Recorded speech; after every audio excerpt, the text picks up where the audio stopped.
Hello and welcome to the Special Moves podcast. This is episode 15, I believe, having consulted these two gentlemen here. Yeah. We're about 90% sure it's 15. If not, who cares, innit? Yeah. My name is Mike Williams, and these guys are Jake Lukowski and Liam McKelvey. Today we're going to be talking about Red Dead Online and the Fallout Bad Bag Bad Bag. Bonanza. fiasco. Bad Bag beer. We've also got some great Dear Special Moves questions, and we're going to be taking a look at the week's coming releases, of which there are still a few. You know, it's still, the year's not over yet. There's still a few games to come out, so we'll be talking about all that. But first, Red Dead Online. Mm-hmm. How do you feel about it? Not great.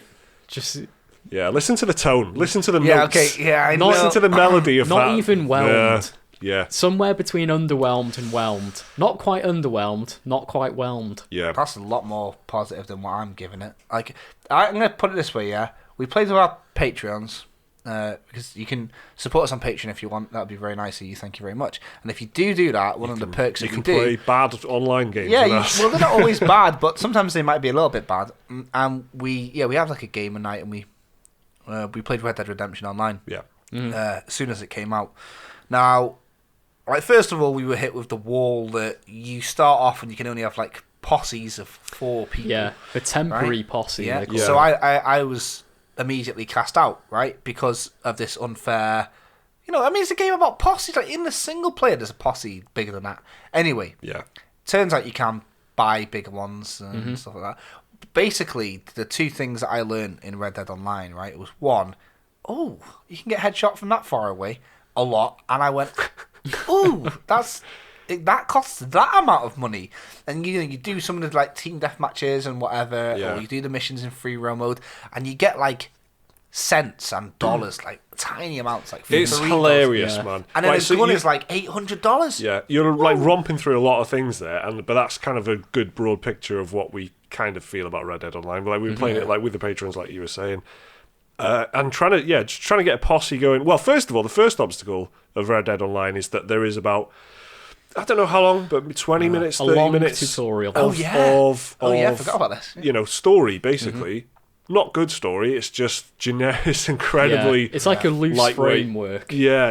And it's just like, you are a prisoner. You know, You've been broken out. You join up with a gang. Yeah, choose some clothes. I off honestly you go. can't remember what you do. Like, you get on your horse, you go to a camp, you take your horse to a stable, you take your horse after it's been tacked back down to the camp. That's it. Yeah. So say it's 30 minutes long. It is like 90% horse riding, and it's like not even good Red Dead Redemption story dialogue or anything while you're doing it. There are further story missions in the online mode, which you can play with up to four people, including you. Yeah. And it does have like a plot thread run through it. Yeah. It's not good, but this is the beta, right? And it started earlier this week, so this is like early days, I guess. But I mean, I don't think we're alone in our general feelings of it. The guys playing with us, you know, a couple of them were like, "Oh yeah, I'm having fun," you know. I definitely heard one person saying they're having fun anyway. Yeah. But in terms of reviews and impressions and, you know, GameSpot early impressions and shit like that, I mean, no one's really saying this is great. And exactly. And, you know, I think a lot of things are shit. So it's good for me when I think something's bad and I hear other people saying the same thing. I feel like, well, at least it's not just me. But it's like the absolute top problem for me is just how annoying it is getting from A to B, because you just get killed like all the time. Griefers, There's a lot of griefers. There was literally one guy like riding on a horse around Blackwater. That's all he was doing, riding on a horse around Blackwater, and he was just Blackwater rider. No, he was just some shit. His no name nicknames. was like XXX Pussy underscore. Smasher. No, I can't remember what his name was, but it was like it wasn't that, because I don't think they'd let you have that kind of name. Poon Smasher, innit? Yeah, with zeros. I don't know, but it was like, you know, just some guy who I'm assuming is a child riding around Blackwater. The mind of a child. Just killing. Just headshotting. Headshotting people. And I'm like, he's not getting anything. You can't loot the bodies. You can't. There's no benefit to doing it. I think you get 5 XP for a kill. 10 if it's a headshot. Is that a lot, though? No.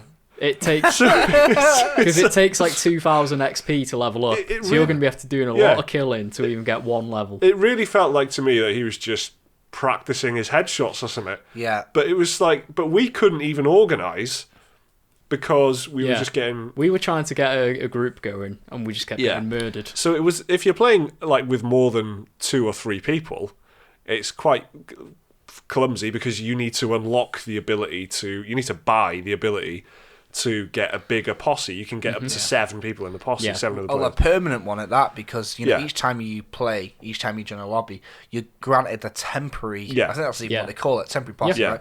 Of you and 3 other people. Yeah. So that's the best we could have done. So if you want a permanent one with like a name and whatever. A name, a camp and all that. Yeah. That costs $200. Now, as Jake said earlier, we were like, right, okay, so let's do this and let's save up some money. We've managed to get out of the headshot bandits. Break free of the fucking of his clutches. We escaped Blackwater. We gathered together. Now this sounds kind of fun, but I assure you, it was not, right. So we were together, and then we did a mission. Spent like again 80% of the time riding horses. Did some shooting. Got $3 each, maybe. Yeah. After spending ages doing this mission. Yeah, so one of you needs $200. Yeah. And you guys were doing these missions, and even if you put, there was like 4 or 5 of you. Even if you put your money together, after about 2 hours of playing, you still didn't have $200. So that's basically a combined 20 hours of gameplay. It's not good, man. I played it a bit more after solo. Yeah. And the story missions you do, they do give bigger payouts. There's one that gives you like a $500 payout, and I think you can repeat that, so you can like grind it out. So you can go and do that, like a kind of Destiny, you can repeat strike or something. You could repeatedly grind it out for more money. So I eventually did get the money to form a persistent posse. Now, once you do that, though, there's a regular posse tax. There's an admin fee. You have to pay a $2 daily upkeep fee. Yeah, it's like it's every in-game day. Every in-game day, you get charged $2. Yeah. And you get charged 75 cents just for owning a horse. Who's asking for this money? Just the cowboy council, innit? Cowboy council. It's basically council. You want them to collect tax, the bins, mate? Yes or no? Yeah, exactly. Yeah. And so you get charged out the arse for everything. Yeah. It's just like, and that's very it feels true. like you're being taxed on everything you do. Is that just the posse leader, or is it like subs like in Corrupt Defense? Surely it's got to be. I think it's the leader. But then, okay, so then that's in place. But that's absolutely true though. Like everything is set. You want progression. You've got to give. I understand. You've got to give people a reason to keep coming back to play, and a progression is a big motivator for a lot of people. Like, I want to earn this money, and I want to do. So you've got to give them goals and things to unlock and shit. But it's like pretty heavy-handed, and then you just. It just makes you think of microtransactions.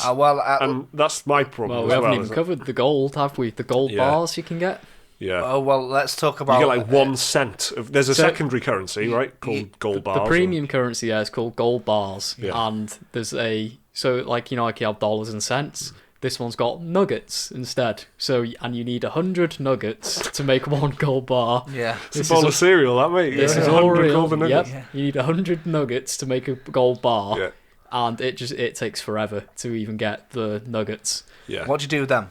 You can spend them on cosmetics, on in-game items. So you can buy everything with this premium currency and the normal currency. Except for some reason the value is like way off. If you want a gun, like the basic Schofield revolver, which is like the basic upgrade from the Cattleman one, it's like 12 gold bars or something. Oh my god! And it can take like 30-40 hours of grinding just to get 1 gold bar. Yeah. So again, there's like they've given you a reason to play the game, but it's like way inflated. Like, you can buy the revolver for like it's like 300 of the in-game dollars. Yeah. Which is like a lot quicker to get. So I don't know how's that value work out. 12 of gold bars as premium currency, or just you can get like $300 for this revolver fairly quickly. Doesn't seem right, does it? Yeah, the balance seems way off. Yeah. When I realised the game was going to be microtransaction heavy was something that I guess people like. Even it's not. We have to say it's not at the moment, right? There's you can't buy gold bars because it's the store's disabled. Yeah, but it's like you can see. Out. You can just to be absolutely clear, you can just see where it's going to go. And I'll tell you exactly how when I realised the exact moment that I realised, and it was that. By the way, there's a card-based progression system that we've not touched on yet. Oh no, yeah. So the ability cards. This beginning tutorial bit that you do before you get to play with other players, you get your first like card, right? Yeah. And then you lock in what you want, and then when you press X, you have to hold X or A on the Xbox to lock it in. At the bottom right, where it has a load screen, it says processing transaction. Yeah. Which that itself is, that's the giveaway, isn't it? Yeah. You know how connected that's going to be to the money. Yeah. When there's literally no money involved, and it's still saying processing transaction. Yeah, exactly. And you're not role playing an accountant, are you? No. Like you're an outlaw. So why would it say that? That's not it's basically connecting to the service to say, has this guy earned this card? How's he earned it? Yeah. And from that, and I was, because we were playing with the patrons and we were in like Discord or whatever, and I just said it out loud, like, it's just said fucking processing transaction. From that point on, I was looking at everything thinking, how much is that going to cost? You were doing suspicious Clint Eastwood eyes, weren't you? Yeah, I was. I was role playing. Yeah. I had a toothpick in my mouth and I was like, yeah. But I was playing a harmonica. It was awesome. Yeah. You know what? Yeah, I can really put down my problem with this into like one sentence, which will kind of make everything I say afterwards a bit shit. But here's the basic premise of why I think this is bad. Yeah, me personally, Red Dead Redemption, which I haven't finished, Red Dead Redemption 2, I mean, the single player. Yeah. Single player is quite a mature game. It's not edgy mature, as in it hasn't got loads of tits in it, and there's not people calling everyone pendejos. It's not that cyberpunk trailer. It's mature. not trying to. Yeah, it's not cyberpunk where it means mature means dicks and blood. Yeah, it's got quite boobs. Don't forget boobs. Especially boobs, and if they belong to a sex worker, bonus points. Yeah. Anyway, very mature. This is kind of going at it from the point of like outlaws have been doing this shit for a while and they're getting too old for this shit. Yeah, they feel old. They feel experienced. Feels good. Tired. It's very like you can imagine Kurt Russell playing Dutch or something like that. You know what I mean? You can imagine Kurt Russell playing like everything. There's something very nice about this story, something very grown about it, I think. And I feel like the high points of it are punctuating what is essentially quite low stakes horse riding gameplay, and it does feel like a mature product. And then you go to the online when it's the most juvenile shit ever. You're getting fucking headshotted by Poon Smasher with his carbine repeater. Again, I don't think they're getting away with Poon Smasher, mate. Did I not tell you when I played Battlefield I got killed by someone called the Punisher? No, I told you. Right? Oi, the Punisher. That is so good. That's wild, They can definitely get away. You did tell me that, but for some reason I forgot. I'm sticking with trying to look it out of your memory. The point is, you can't put this mature, they can, and they've done it. They've got this mature game storytelling experience. It's gone down very well. People are loving the story. People are saying that the game is one of the pinnacles of gaming ever. And then you go online and you've got Poon Smasher and his posse of Poon Smashers with, remember, this is important, lock-on aim. Yeah. Yeah. And a carbine repeater for free. And instant kill headshots. Right? It's from far away. Yeah. You don't see them coming. You're just playing the game, and it's so, the momentum is so off. You get killed, and you don't instantly spawn, because it's got to load the bastard world again. Yeah. Mm-hmm. It just feels like this weird little 15-year-old boy experience connected to... Do you know what I mean? It's so weird. And the game pulls you towards the hubs. Like you've got to go to Blackwater and stuff for missions, for strangers, to use the stores and shit like that. But then that's where those people are. They're just waiting to. You know what? On a rooftop. Exactly. What you'd imagine in GTA. And when you're playing a game, they're just a dot, and you just don't. You just don't think about it and then you just die, and you're like, oh, okay. Yeah. I guess so. But and it gets to the point where if you're riding from A to B, you might die 4 or 5 times on the way. Yeah. Not from exciting NPC encounters, not from exciting PvP encounters, just from random death. Just headshot. Yeah. Can anyone listening to this, please explain to me at all why that is fun though? Because unless you're the one dealing the damage, can you explain why trying to go to a shop and getting shot in the head with absolutely, there's no competition. It's not down to dog eat dog world. It's literally you walk and you get shot in the back of the head by some fanny. It's like what is fun about it? If you get to the shop, you are immune. That's the carrot on the stick. There are havens of it's like a safe zone. But on your way to the shop, there's no guarantee. I mean? To me, I can't even see how someone can defend it as being fun when you're on the receiving end of being griefed by little boys. I can't get behind it. I've got a very good example of getting annoyed at griefing in this. So I did a free roam event, which pop up on your map every now, and you can accept them and join. You get XP and stuff. Yeah. And it's like a limited time thing. It's like, oh, this thing's happening over here. Do you want grab to do this it? yeah, then, like an instance and stuff like that. Yeah. But then, and the thing was, it was like an archery competition. So you got given a bow, and you have to run round Tumbleweed, I think it was, like shooting these targets, and whoever gets the high score wins. Human targets, or no, like just normal like archery targets with like the red bullseye and stuff. Oh yeah, okay, fair enough. And so you had to run round getting all these points, but you could still kill each other in it. yeah, of course. And Why so- not, innit? So you had half the team, Yeah. not teams, because it's like a free for all. Yeah. So you had half of the people in the match trying to get a high score to play the objective, and the other half were just like running around killing everyone.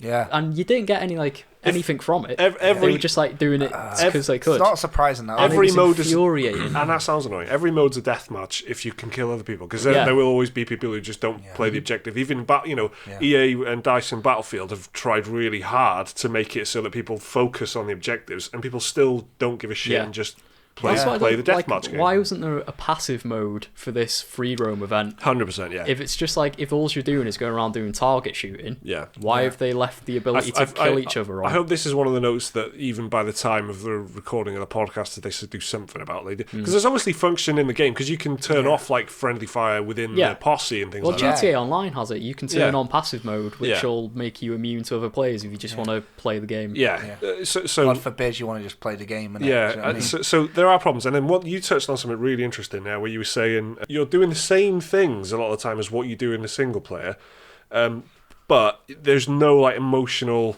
ties to it. There's nothing like you don't care about. You don't feel like immersed in like you're role playing a cowboy. You're just trying to avoid the dickheads. There's no like strong story. You don't feel any attachment really to your like avatar, because he's a silent protagonist. Which Well, you name him, but you don't see the names. Like I just saw all your PlayStation usernames. I didn't see the character names. yeah, exactly. I call my guy Kurt Russell for nothing, because no one could see that I'd call him Kurt Russell. Exactly. This is what I mean. But there's Jokes wasted. Yeah, but you care about Arthur Morgan. You feel like it's an amazing like role play sense of like you urge to role play in the story, and they just completely lose all of that for me in the online game, and that's exactly right. But you still then without that role play sense, you're doing a load of tedious shit. It takes you ages to get places. There's no fast travel. Well, there's no good fast travel system. You've got to ride your horse, but your horse gets knackered over long distances and stuff, and it just becomes like annoying in Red Dead Online. Yeah. But in the story, it's like an immersive thing. You're like, oh shit, okay, I need to feed the horse. Hard to be immersed when Poon smashes about, innit? Yeah, exactly. It is. And I'm a prick, big time. I love killing everybody in those games. So I want to see, is it fun? It's not fun. No. Shooting civilians, NPCs, is funny because you get like a bounty on your head, and then, you get a posse into trouble. Killing other players holds no weight. There's nothing to it. It doesn't feel at all like you've bested somebody. No. You're shooting someone in the back of the head. If it's like when It's the equivalent in COD or Battlefield of hiding around the corner, and then they run past you, and you just shoot them from behind. Yeah, but that's even what the sense of achievement is. Yeah, if you're going A, automatically locked onto them, and B, you killed them in one hit every time. Yeah. So that takes even less. Like, do you know what I mean? Okay, it's like hiding around the corner in Call of Duty or Battlefield with a shotgun, and then they run around and you just shotgun them in The the only back. thing is, like, if someone starts shooting at you in Red Dead Online and you kill them in like self-defense, you're or a whatever, murderer. your honor goes down. It's like, what's that? Yeah. You didn't do anything. You're only acting in your own defense. I honestly don't know what the well beta known. test is for. I don't think it's going to be for gameplay stuff. I think it's to try and look at spending habits. Honestly, Probably. What do they need? What do people need? How can we change their prices? Well, I found it instantly off-putting, and I was playing with you guys. I was playing with other people. I was playing in like pretty much the best possible circumstances for playing an online game. But even like when you enter the playlists, you can't like you can't pick the type of game you play, can't can choose like a team-based game. No, So we were in a posse, like, and I was like, I wanted to do stuff as a team. Yeah. Be that against other players or Yeah, against yeah. it, but it doesn't. It just throws you into like huge oversight. That it throws you into like free for all stuff all the time. Yeah. And it's like There's a battle royale mode. I don't know. You can choose between pretty much like races or you said deathmatch. Small scale stuff, small or big. Yeah, that's exactly it. Or you can do story missions, right? Yeah, which is not a lot of it at the minute. And the game types are on a random playlist, so there is a battle royale mode in it, right? Which is normally big news for a game. Yeah, Red Dead doing a battle royale. It's like 32 players. I think you've all got bows and arrows or something, and I don't know, because I didn't play it. I played 3 of these matches, and it was just like a GTA thing. You'll have like these purple cloths on. It was some gang warfare shit, and it was so GTA. It was so GTA. It was almost like flipping Saints Row level stuff. You had either purple cloth down my fucking pants, and then I was kill the coyotes who were the red guys, but it didn't matter to me. I was just killing whoever was around, and they were doing the same. It's an absolute catastrophe, and I'm never playing it again. This is Conan Exiles level, you know. That's basically usually what I sort of say about stuff. But you're saying it. I am giving this absolutely 0 props. It gets nothing from me. It's Conan Exiles bad. I would never play it again. There's a lot of work to be done, but I feel like the way GTA Online is still going so many years afterwards. Some fucker's gonna love it. I probably won't draw a line under it. I don't think it's for me, but I think in terms of the wider how popular it is. It is going to be popular. It'll have a long life to it. Yeah, people they'll work on it and they'll add stuff. Make them a lot of money. They're going to make tons of money off it. I'm not even happy for them though. Do you know what I mean? Yeah. If they add Undead Nightmare just to the online, that's going to be some bullshit.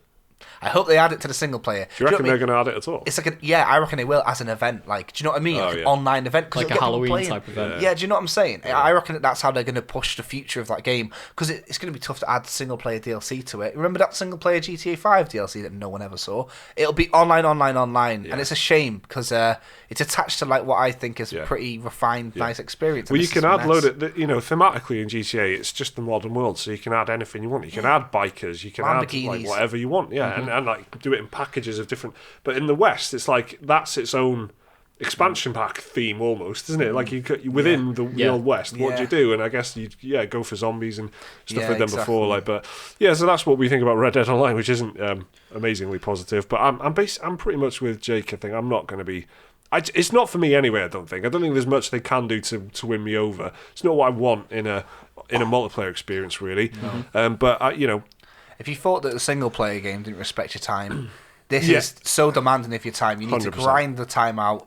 So perfectly put that. And because of the way that we are in our real lives, and with the other games that we've got to play, I don't think any of us will be in a position where we'll be able to upkeep to the level that they're expecting from players. So many games want you to do that now, don't they? Yeah. So I played it for like 8 hours, so I think that's a fair shake. And I can't find any redeeming quality to keep me hooked in. Yeah. It's an interesting one. I'm going to want to keep an eye on it to see where it goes from like from an outside looking in point of view, because I'm interested to see what other people say. It might be like a completely different thing in a year's time or 6 months or whatever. Well, fucking hopefully it is. So let's move on then to the Fallout Bad Bag. I need another word there. Bad Bag Bonanza. Redemption. Bad Bag Redemption. It's not though. That's all. Yeah. Bad Bag Fiasco. Okay, so this is Fallout 76 Collector's Edition. Fallout 76 has been out, a few weeks. We've not mentioned it since it's come out. No, but it has this is a new story. This isn't like we're not just moaning about another game now, but we are kind of. Yeah. So Fallout 76 had this $200 Collector's Edition. It's about 180 quid or something. Power Armor Edition. Is that what it's called? Pretty good. Like you got a helmet, like the Power Armor helmet. Yeah, there was like steel helmet. Many small figurines. If you're into figurines, that's pretty cool. A lot of good Fallout tat, basically. Yeah. I've got some on display here. The highest quality, actually. Yeah, I got a little Pit Boy. What's that made out of? You can wear that. Yeah, nylon, mate. Yeah. Told me it was canvas. So there was a bag as part of this $200 collector's edition. You've probably heard by now. We're just going to tell you what we think about the story, but we'll recap just in case you haven't heard. Yeah. Fallout 76 collector's edition. Part of it said that you got a canvas bag. Yeah. Which looked like a kind of quite substantial looking... a backpack, a rucksack, Yeah, like a carry bag thing that just looked quite something you take military. Your luggage away in or something. Yeah, it looked like a picnic bag from the 50s or something. It looked like well made. Yeah. People got it, and it was like a fucking carry bag, basically. It was like a nylon bag like JD thing. Sports. Yeah, but not as good. And it was just rubbish. It was just a complete misrepresentation of what they thought they were getting. So people were furious about this, of course. That is what happens on the internet. And I mean, it is literally false advertising. It is 100% false advertising. So let's go into their reaction now. So they give people this bag, that's a nylon bag instead of a canvas one. People go, hang on a minute, I thought I was getting a canvas bag. Yeah. They tell Bethesda, and Bethesda go, Well, actually, that was just a prototype, and well, this is an email like response or customer service ticket thing that I thought was fake, and somebody had checked up to see if it was real. Yeah, so they posted this on Reddit, and the moderators were pretty like, "No, this is real." They literally like pinged the server and stuff, and they saw it came from an official Bethesda. They went to some great lengths to prove it was a genuine email. Basically, within the community or on Reddit and stuff, confirmed it as a real thing, like a genuine PR representative. And what it was that they said was, this was a prototype for marketing purposes. It doesn't say that on the advert. It doesn't say that on any of the promotion material. It does not say in small print for promotional purposes, which a lot of stuff does, these days. Yeah. A lot of mock-ups mention it. They're mock-ups. Ubisoft did it with the statue of Bayek in Assassin's Creed Origins, etc. Like, this is a promotional thing, or subject to change. It said nothing of that. Anyway, it said, blah, blah. This was a marketing prototype thing to mock up to see how it was. We didn't have the resources available. We will not take this further. Yeah, we have no plans to address this. And then I think they even ended up with a goodbye as well. Yeah, goodbye. So that was an email, and then they were replying to, I think it was like tweets and stuff. Yeah, which were kind of the same thing, basically saying, "Oh, we're sorry that you're disappointed with it," or something, but basically not doing anything about it. So the initial response was not great. So then, of course, that really pisses everyone off, and then they go, sorry guys, you're right, we dropped the ball. Not enough material in it, not enough canvas material, too expensive, etc. Various other excuses.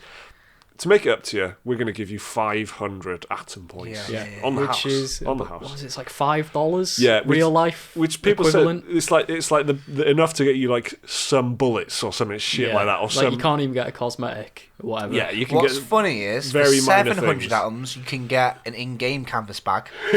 So they didn't even give you enough atoms to get a virtual bag. That's hilarious. Yeah, you can get a good that innit? You can get a door and a flower bed for your settlement. That is what you can get. Yeah, that's right. It's a very minor things. But there's like a postman's satchel bag, canvas bag in the game for 700 atoms. So I love that it's not even enough to do that. Which of course is, dare I say, almost as bad as giving them nothing. Giving them probably worse. Next to nothing. Because if they didn't give you anything... Well, I mean, it's worthless outside of that game. Yeah. What are you going to do with it? But mainly, like, if they hadn't given anything, at least there would be hope that they could... hopefully they'll give us something that makes up for this. But now they have... now it looks like Bethesda's gone... there we go. Players Problem have solved. been compensated. Exactly. So on paper, and for their lawyers, because... have you seen this on Reddit about the lawyers? No. Front of our games and stuff. There was a law company advertising their services. They are very, very, very confident that like a class action sort of thing. They are dead confident that what Fallout 76 has done, what Bethesda have done, is against the law, and they are asking players who feel that they've been wrong to get in touch, and they're going to be pushing this and pursuing it. And that has been upvoted, and there's been what's that guy, that video game lawyer pundit who just fucking barks on about shit for hours. I think he's literally just called video game attorney. Yeah, that guy. Yeah. He's been looking at it. Loads of people have been looking at it and going, there could be a case here, especially and this isn't even about the bag. This is just about how the game launched. So now that the bag thing has come out, this is just more for them, and but the fact that they've compensated players now, not fairly, you could argue, but they at least have given them something now. But it's very weird. And what I find interesting, Pete Hines, who's normally quite vocal, hasn't tweeted since off of Bethesda, right? Pete Hines. Yeah, he's the vice president of marketing. And quite a very public figure. A big deal. He's second. And he's never been afraid before to speak his mind or anything. Yeah. Exactly. Not said a peep since the 26th of November. But no Pete Hines in it. No Pete Hines. Not a Pete That Hines. is fucking ace. Yes. Come on. Should we just wrap it up now? Thanks for listening. Yeah. So I think that this is probably the... I mean, going out on a limb a little bit, I suppose, but this is probably the lowest point Bethesda's ever been at in terms of public. I would agree. I would agree. Yeah. What other things have they done? Well, Rage wasn't an open world game. Skyrim was a disaster on PlayStation 3. That was a big. That's probably thing. the closest they've been to where they are now. But anecdotally, you ask I work a job with people that don't play games, and they're super super casual.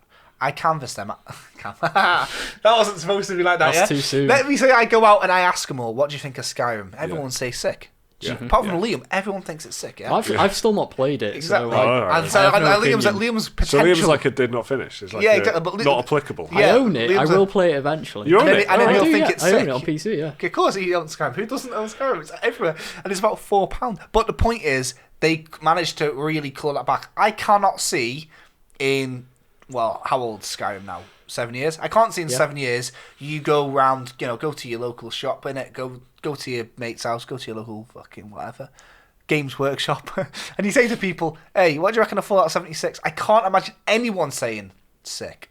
I reckon a lot of them will say, "What is that?" Yeah, I or if reckon- so, that one. Fallout New Vegas was better. I bet you a lot of people the sales of it have been really bad.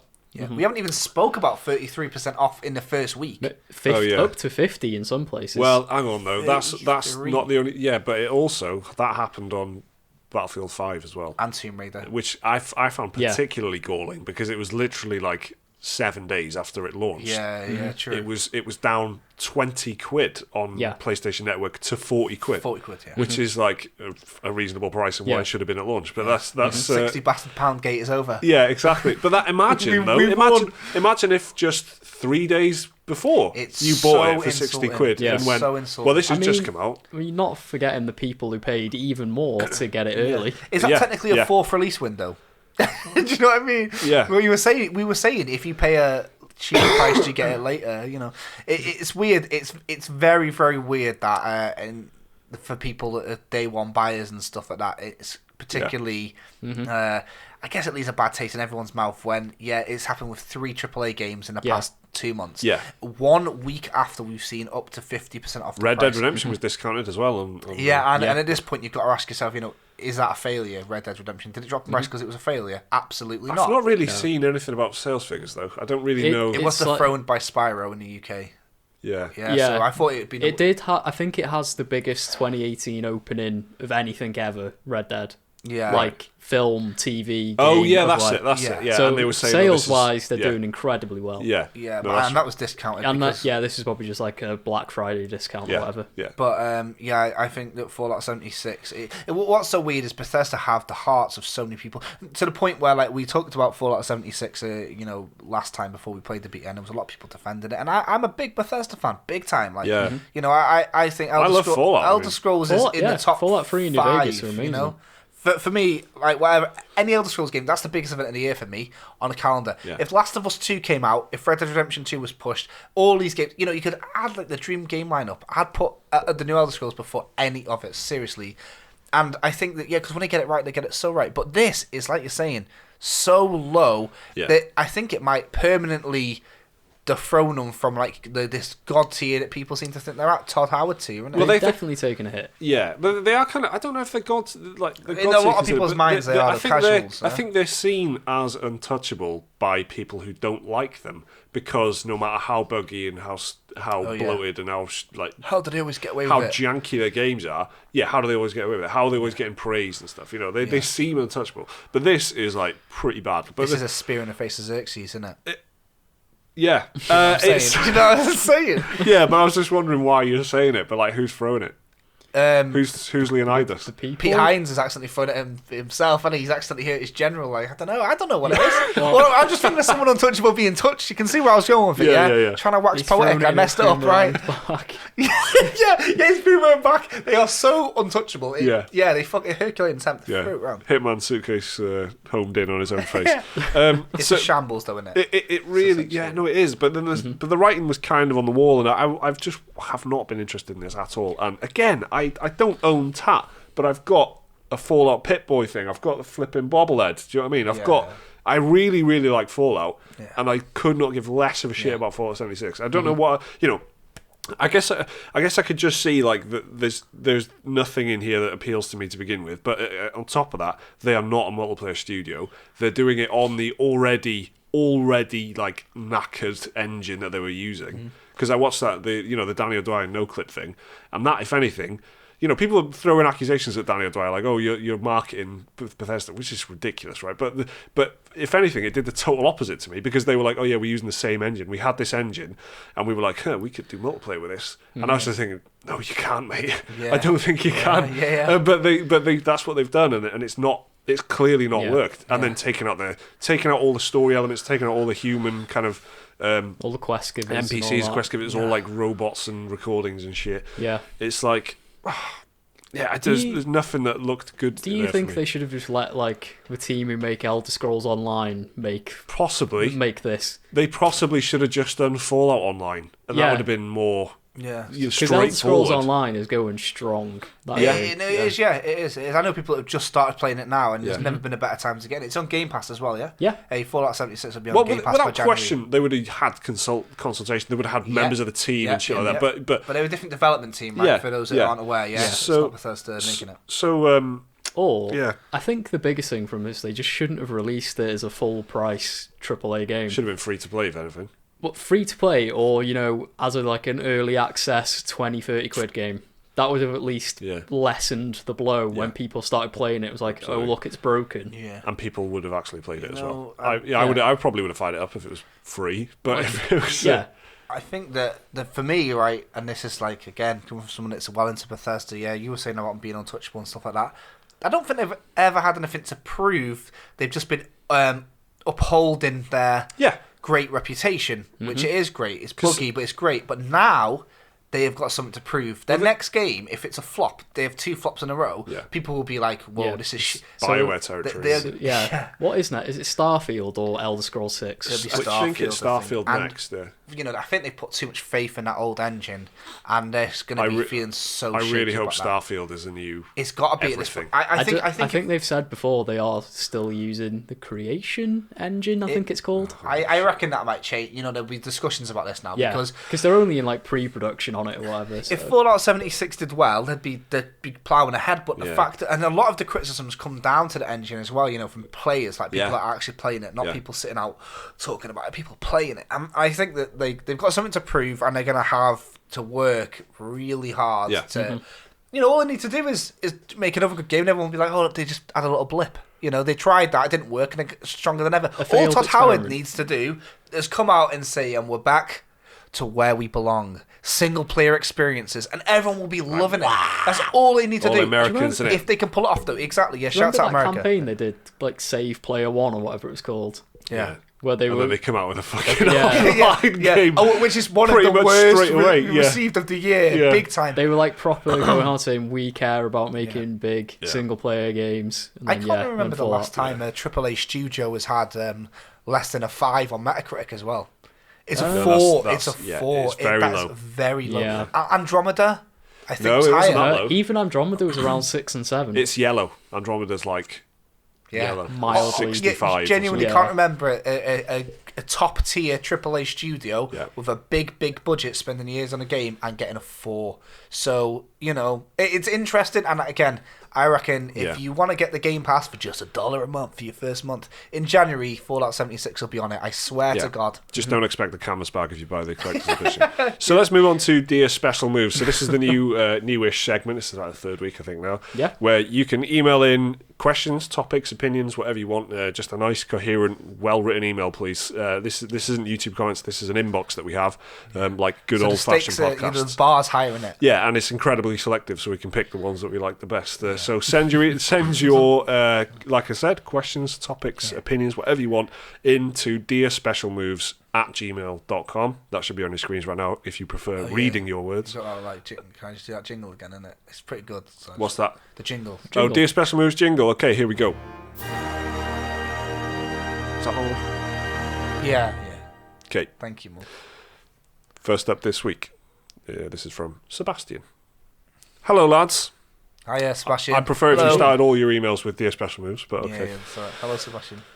He's asking, if you could have a new Soulsborne-like IP by From Software, where and when would you like it to be set? He says, thank you very much for recommending Bloodborne to him. And he's finished Bloodborne. He's now on his 4th attempt of Dark Souls 1. But if we could have a new Soulsborne, well, IP. IP. I'm not. You know what I'm gonna say, don't you? You know what I mean? From Software made Tenchu and that, and they're doing it. They're doing this. So you'd have Neo. big. You'd have like a ninja samurai. Yeah, exactly. You know, maybe the shadows die twice in it. Do you know what I mean? Sekiro is potentially what I wanted. Ghost of Tsushima, which isn't From Software, has this very, very nice looking world. Sekiro, from what I've seen, is still very Dark Soulsy. Everything's a bit derelict and stuff. I've not seen it. I wanted to see a bit more lushness, and maybe I will see that. You know, well, I think very selective. the you know, like the hook line thing, is major. Like, Tenchu, the being big focus on stealth as well. And being on a roof, and then if you're on a roof, that means surprise attacks, dropping down on stuff. I like what I like the most about the Soulsborne series is the non, like, I don't know, like the caves and stuff, and like all those weird bits. And I think that with Japan, there's lots of potential that they did in Tenchu of mountains and bamboo forests and stuff like that. Villages, like in the side of mountains. And stuff like lots of coastal places, cliffs as well. If Sekiro can do that with the geography, and if they can take you to coastal places, I would ideally like to see some mountainous. You know, where you can see far down, like, you know, the in Dark Souls 3 when you get to the ethereal thing and you see the moon for the first time, that amazing looking. If they can pull off some bits, like some vistas that look as great as Dark Souls 3, because they did it best. Dark Souls 3 did it best, I think. I really like that. I really like that idea, because Neo is very level based, right? So it's just like you literally level select. Yeah, you load in. Whereas Dark Souls, Bloodborne, the mentality is if you can see it, you can go there, and not in a Skyrim possibilities kind of way. In more of a will probably go shit, I'm going to go to that castle. Yeah, exactly. It's more like ominous and. So you could really do cool stuff with that. Yeah, you're totally right. You know, I'd love to see forest in the distance and mountain in the distance, and that would be the perfect one, genuinely. And they're doing it. And I know it sounds like a cop out, but anyone that's been following us for a while knows that I love all that shit. So for real, that would be it. And I'm so excited that they're doing it. Yeah. What would you have, Liam? If it had to be new IP, I'd like something like cyborgy, you know, like futuristic, just like weird, like, I don't know, martial artsy combat cyborg ninja type stuff. That'd be fun. I'm totally with you there. But like, I know this isn't the question, but if I could give them any IP, I'd like to see what they do with Castlevania. You know, imagine Castlevania but Soulsborne. They could fucking do it, because Castlevania's got its reputation. Bloodborne, I guess, but in some but senses. with more vampires and I know Bloodborne has werewolves, but. More of those are vampire. Imagine like going through. Is Castlevania as fuck, actually. Yeah.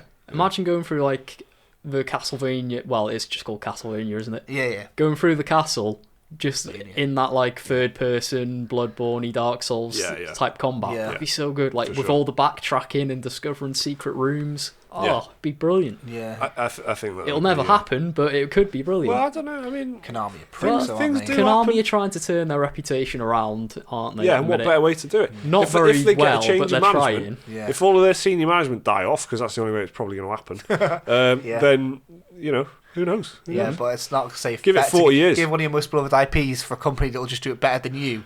Do you know what I mean? It's like when the artists just put Konami name. It's like when Bob Dylan let Adele cover "Fucking Make You Feel My Love." It. Do you know what I mean? Everyone just remembers that version now. They don't remember the original, do they? So it's like that.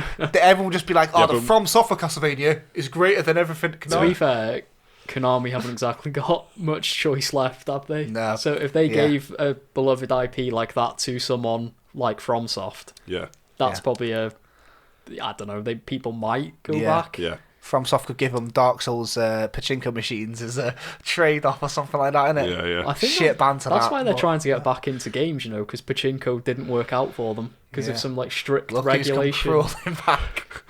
I know that's so funny. It sounds boring as fuck, but apparently there's like some change in gambling law in Japan, which has made pachinko not nearly as profitable as it was. So they must have to go make bloody video games again. So they're like trying to get back into the games again because they're like, well, that backfied on us. It's a plucky underdog story, isn't it? That's from what I've read online. I don't know how truthful that is. But. Okay, well, I would go for a kind of. I'd like them to see them doing a sci-fi thing for sure. Basically, that's an easy answer, I'd want to see them make something like Ghost in the Shell, but obviously it has to be new. Yeah. But with like that type of like cyborg type But combat. they're like aesthetic and the way they think about things, it would be so grim and it would be so dark. It'd be fucking ace, man. It would be so good. Just like neon everywhere. Yeah, but it wouldn't. It would be horrible. It would be dark everywhere, and then you just have like broken glass everywhere. Yeah, and you just have the occasional Just splash set of it in neon. like Tokyo 2066 or something. I don't know. It'd be amazing. So that's what I'd like to see. Next one's from Woody. Dear Special Moves, I recently got a SNES Mini, though I wish I could get the other two Donkey Kong Country games on it. I've pre-ordered a PlayStation Mini solely so that I can retire my Metal Gear Solid discs to a place of honour and play Metal Gear Solid without worry of destroying an artifact. I fully understand. So he's basically saying, what he's saying, that the PlayStation Mini collection is altogether pretty weak sauce. If you could each remove one game, what would it be? And more importantly, what would you replace it with? So just the broader topic, really, about the PlayStation Mini, because that is one of the releases for this week. Yeah, and the reviews have not been kind. They have not been good. PlayStation Mini Classic. It's pretty weak in whatever it's called. A lot of respect. PlayStation 1 Classic. I think PlayStation Classic. PS Classic. PS Classic, I think it is. Yeah, the reviews have been. They've gone all in on the look and the aesthetic of it all. Yeah. But the actual hardware itself and the games are quite bad. It's an open emulator which you can download for free. Yeah. And Anyone with the exact same thing. If you've got a PC from 2005, you can run this emulator. Yeah. There's absolutely no visual improvement to speak of. The games look incredibly dated. Yeah. I think they handle they badly upscale as well. to 720p, I think. Oh, so you got that going for you. But they're still fucking like pillar boxed, and there's no like the textures in the games and stuff. It's basically.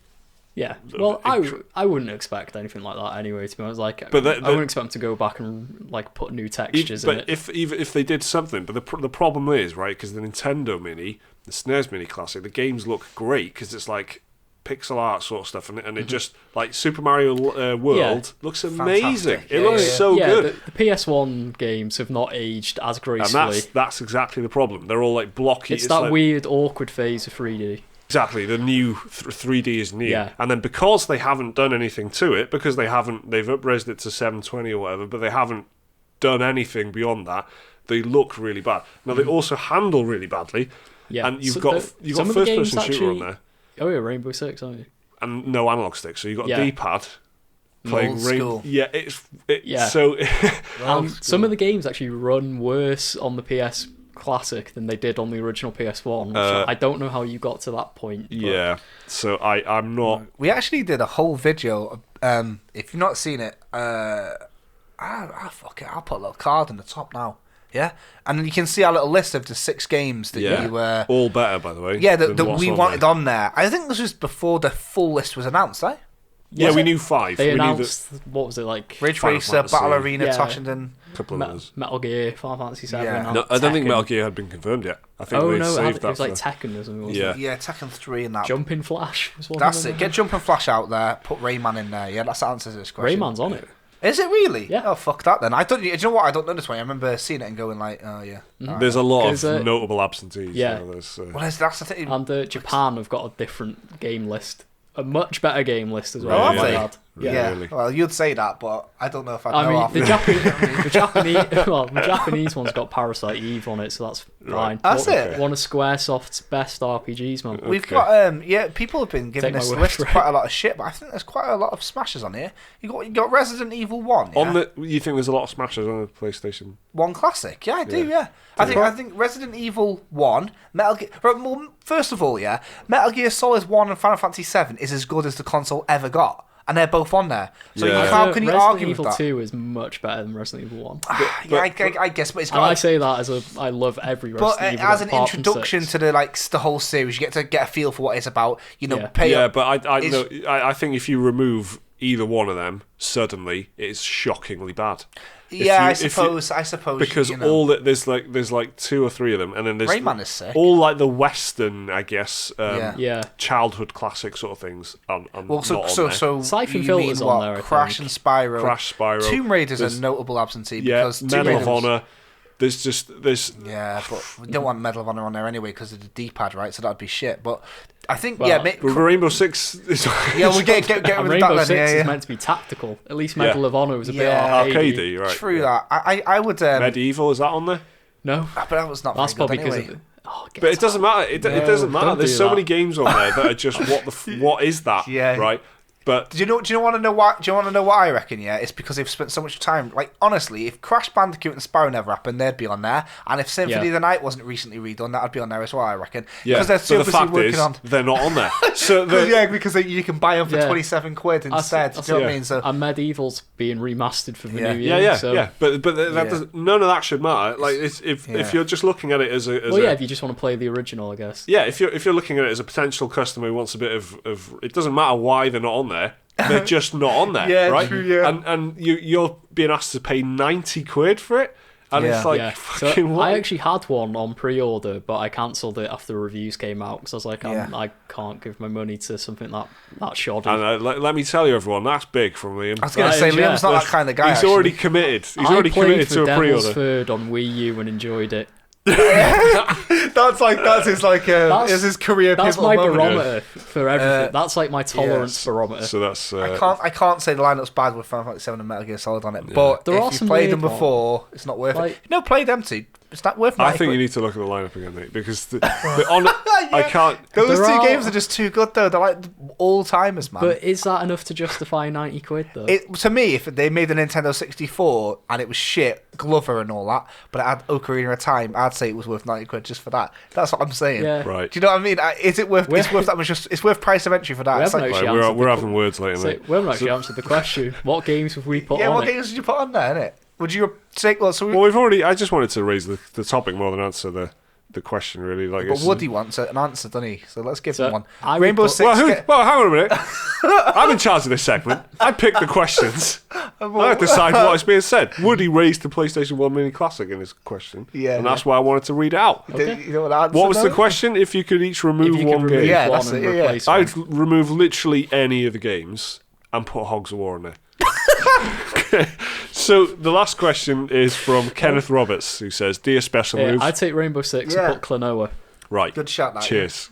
Right. One of the best 2D platforms ever made. That was on your 6. Both of them two were in the 6. And Dino Crisis and Dino Crisis 2. Basically, watch our video Resident Evil 2. and imagine what could have been. Basically, anything made by Capcom on the PS1 can go on there because Capcom was at their golden era. In the PS1 days. Mike's struggling to get the power back.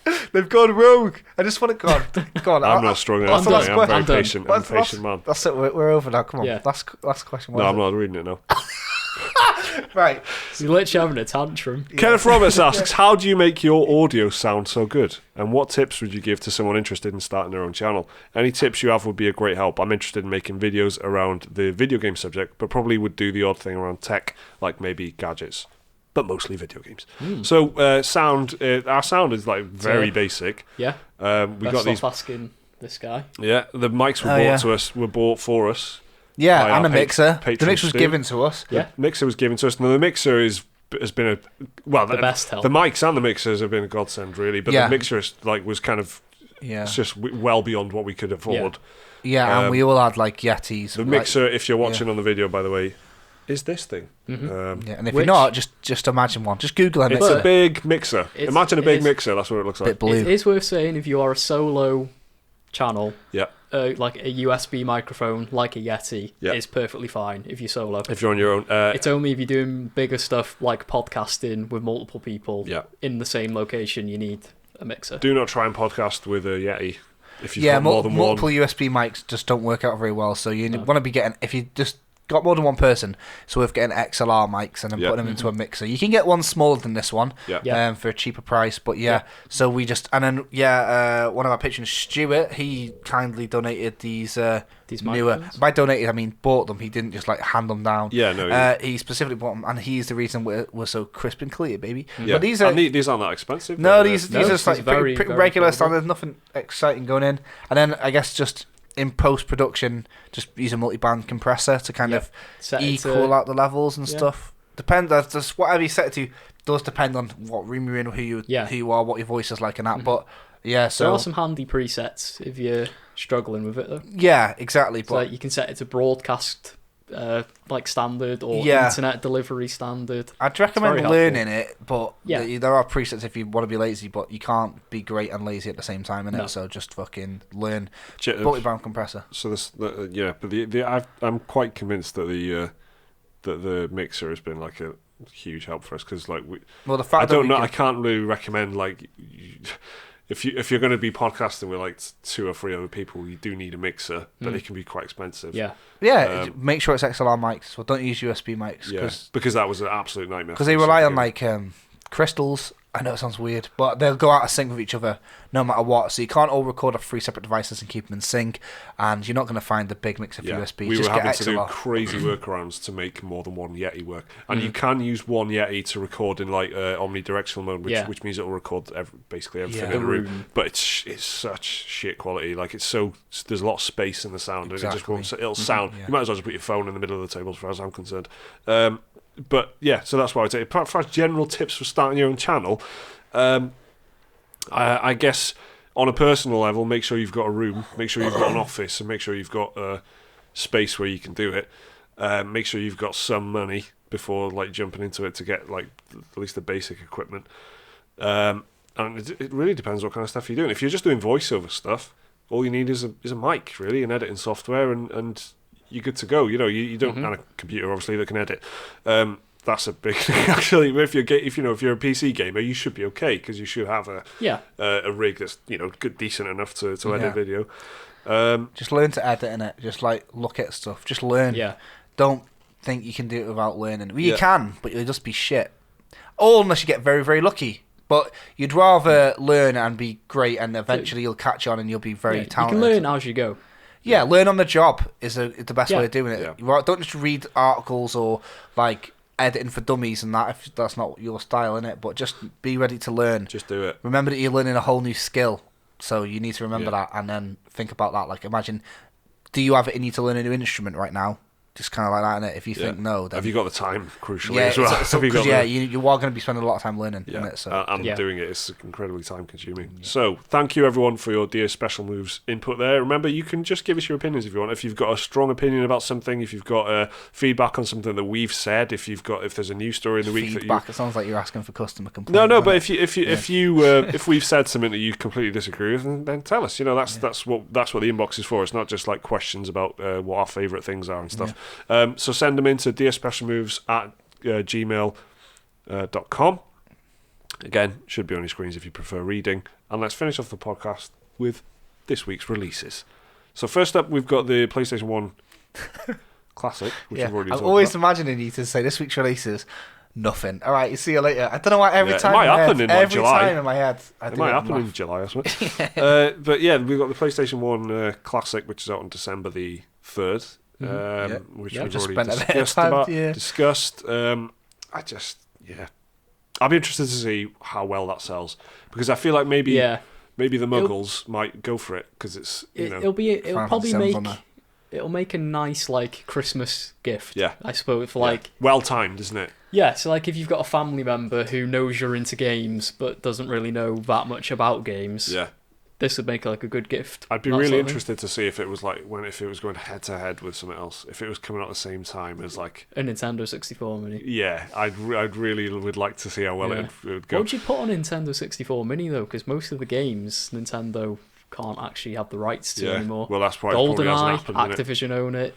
Banjo-Kazooie, Microsoft own it. Well, they might be able to reach an agreement, but Nintendo and Microsoft probably could reach an agreement. I'm not sure about Activision. Microsoft's kind of saying yes to everything at the moment, because they just need profile, don't they? And you only need like Ocarina of Time, Majora's Mask, and Mario 64 on there. Martin, there was only 3 games though. Not even Kirby. I'd pay. What about Kirby? 140 what about Kirby 64? That was good. Yeah. Never played that. Never played it, mate. Star Fox? Star Wars Rogue Squadron? Yeah. No, just those 3 in it. Just those 3 into South. Mission Impossible in it. That was sick. So that's happening. Just Cause 4 is out this week. Everyone remembers that, right? Just Cause 4, game about quite a weird thing with Just Cause 4. Being an open world. A lot of tornadoes in this one. Yeah. That's December the 4th. That's PS4, Xbox One, and PC. So that's Tuesday, I think, December the 4th. What were you going to say, Jake? I don't know, man. Like, we were at EGX, and constantly there's like I was going around all these different games and all these different places, and I could just hear this guy Simon Miller every day talking. He's got this like pre-written, spiel about like Just Cause 4, and it was like he was doing like a stage presentation with a giant screen. Not showing any gameplay, just showing like I think maybe it was like pre-recorded gameplay. There was some gameplay. And I remember just seeing like a lot of it felt like QVC. I've seen so many adverts over and over again about it, and like it's really good slicing action with this one. Yeah, stuff like that, and like that's all I think about Just Cause 4, other than how much I didn't like the last one I played. So I don't know, man. Some people, I know loads of people are really into Just Cause, and I hope it's what they want. It looks like it's going to be what they expect. It looks like very familiar to me. The colour part's a bit different because Just Cause 3 was so bright and like. It's like overexposed or something almost. They look lots really of saturated colour. Saints Row-ish. But it just looked really like bathed in light somehow. Whereas Just Cause 4 looks a bit darker and a bit more like because there's like you were saying like the tornado big thing. Things like the new extreme weather system or whatever. You can literally harness the power of tornadoes. Yeah, and I wonder how much like that's going to pay off because they've banked a lot on this weather. Like the fact that at all times there is a raging tornado going on the map, but you can use that for your advantage and throw enemies in there and stuff. But it randomly moves around the map, so it's not in a set place. So I'm interested to see. I can't imagine that's the most efficient way of taking people out, though. I'm just going to throw you into a tornado, mate. Yeah, sounds like a hell of a threat, though, doesn't it? I don't think Just Cause is about being efficient, really, is it? Though? Yeah, it's like Goat Simulator, but you play as a man. Yeah, you're meant to like strap jets to fuel tankers and then fly them into enemy tanks and pretty stuff. Efficient, though. It's like basically a rocket, isn't it? But it's just like the logistics of getting someone into a tornado. Nature's rocket, isn't it? Tornado.